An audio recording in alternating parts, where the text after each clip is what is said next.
អ្នកដែលបំពេញឯកសារជាមួយនឹង USCIS ឆ្នាំ2025ចំពោះការបងប្រាក់គឺមានការផ្លាស់ប្ដូរ USCIS លែងទទួលខ្សែហើយលែងទទួលលុយហើយគឺក៏គេទទួលលុយបែបលក្ខណៈតាមសារអេឡិចត្រូនិកគេហៅ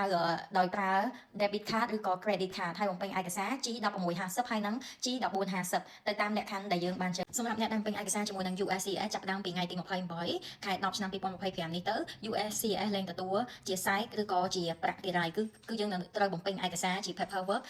1650គេហៅ ACH debit លក្ខណៈថា debit card ឲ្យយើងបំពេញលេខកូដកាត ATM របស់យើងdebit card ឬក៏ឯកសារមួយទៀតគេហៅថា1450គេហៅ credit card ដែលត្រូវបំពេញឯកសារអញ្ចឹងចាប់ពីថ្ងៃទី28ខែ10ទៅឆ្នាំ2025 USCIS លែងទទួលសាច់ទៀតហើយអញ្ចឹងអ្នកដែលបំពេញឯកសារជាមួយ USCIS គឺត្រូវតែបំពេញឯកសារ G1650 ឬក៏ G1450 ត្រូវប្រុងប្រយ័ត្នណាអ្នកនរគ្នាអាចទទួលបានគេហៅ referral លក្ខណៈថា more evidence ឬមួយក៏ code ឯកសាររបស់យើងជាមួយនឹង USCIS